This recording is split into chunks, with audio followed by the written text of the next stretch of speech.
Alright YouTube, so as you guys know, the banners for Ninfoniel and Batsby have just come online and we're going to be summoning for them. I'm going to probably go for both. As you can see, I only have 94 summons. If worse comes to worse, we might have to swipe it up just because, you know, there is a lattice here as well, and I do want to showcase both of these characters for you guys.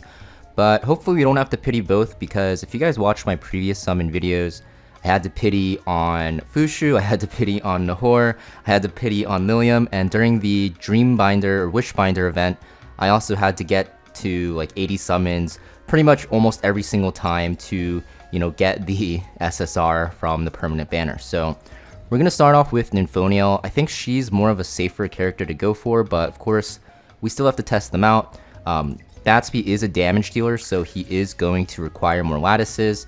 And like I talked about in my previous video, I'm not actually too sure if his passive works in PvE, because it says Tidal Surge for every 1 debuff on an enemy Animus. People are saying Animus counts as everything in the game, but that doesn't really make sense, honestly. But if it didn't work in PvE, it wouldn't make sense either.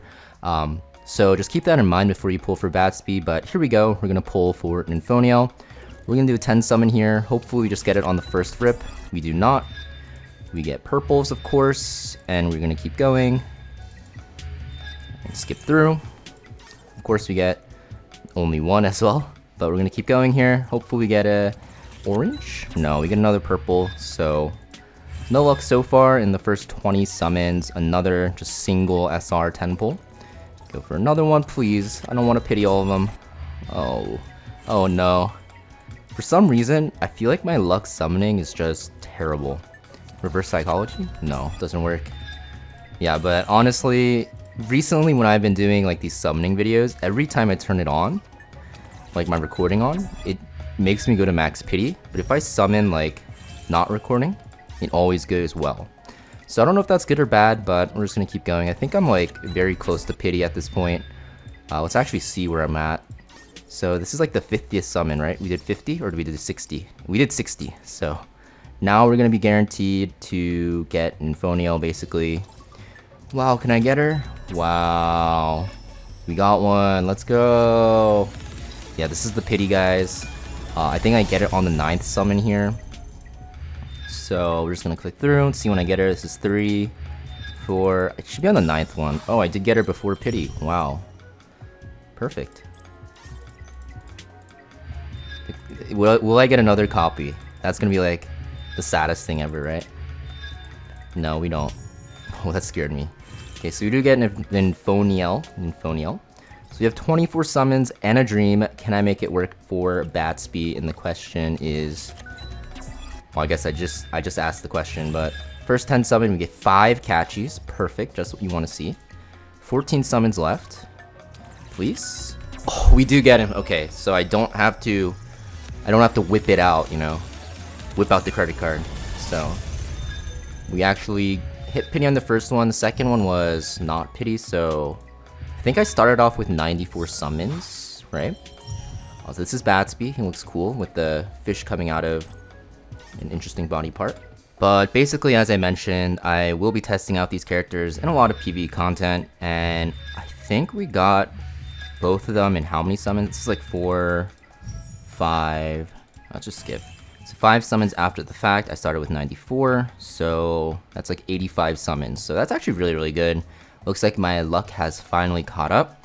We did get a lot of these crystals as well, which I will be able to use for the lattice in 4 days.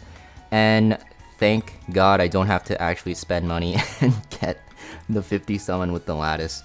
I'm probably not going to buy it at all now, because it's kind of a not really worth it pack for the lattice, and you know, the summon packs will always come back. But these are the two characters, right? I think Ninfoniel is going to be the better choice for PvE. And Batsby's kind of a question mark with how his passive works, honestly. But she has this really good S3 that gives attack buff and immunity buff. And it's going to be 2-turn immunity and 3-turn attack for the targeted ally, so on your DPS. And this Rhyme Bloom is going to be very good, because it's like a shield to everyone that gives everyone this like bigger attack buff. And I actually want to see what the attack buff actually is without lattice, because I know when you lattice it, it's at 40%, right? So let me just favorite these so it's easier to, actually I'll just do her first. but it's 25%. Ew. I thought it'd be like 30 to be honest. So honestly, I think you're going to need to level 3 her S3. And I don't have lattice, but I'll try her for you guys without any lattice at first. And we're going to see how she is. Her S2, honestly, you shouldn't really worry about the healing too much. The redistribution of health is going to be just like the best part about it. But after you do that, when you heal, like even 10% is fine, honestly. But of course, it's not even half of what it could be. But I don't think you're going to ever bring her as the sole healer because this is a 4-turn cooldown when it's max, which is very low. Or not very low, very high. And that's not enough healing to sustain your team, right? You have a shield, but this is also on a high cooldown, so you're probably going to always pair her with another healer.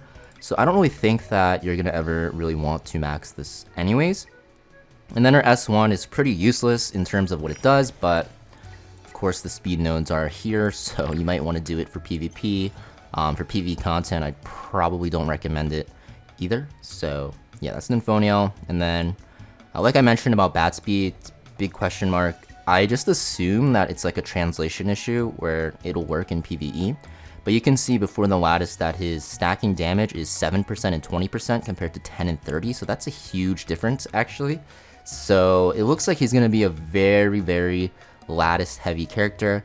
And you're also going to see his S2 is only a 65% chance to extend debuffs instead of 100%. This is mostly for PvP though. If you just have him on enough effect accuracy, you should be able to extend it anyways, but it's only a single hit, and also you do have to sacrifice damage to put him on effect accuracy, which makes him hard to build. So I'm not really too sure about him. I don't really have high hopes, but who knows, maybe he'll surprise me. I'm probably not going to lattice him. I'm probably just going to use him in dot comps for you guys because I think that's the most functional way to use him, because I don't think you really want to invest too much into him because there's so many good AoE blue DPS in the game, like Giada and like even like something like a Rosa, who function at less lattice. So yeah, definitely gonna test them out. This is the summons, you know, as soon as this video goes up, or as probably before it even goes up, I'll be testing them and I'll be showcasing them probably like 6 or so hours after this video drops in like Rengokutsu, you know, Doki Doki and stuff like that, so you guys can see how good they actually are. So hold your horses and wait for me to test before you pull. But I think that, you know, Ninfoniel will be good in Rengokutsu, like I mentioned. I think she'll be just a good overall support because of how many buffs she provides. And if you have a Giada, she's going to be amazing with her, especially in Doki Doki, which I don't have Giada, so I can't really showcase that for you. But you can trust me, she has 3 buffs already on her S3. And, you know, Batsby, you know, like I said, don't know, but I'll be testing him anyways so you guys can see. But yeah, that's pretty much it for this video. Thank you always for supporting the channel. Make sure you guys hit that like and subscribe. And I'll see you guys next video.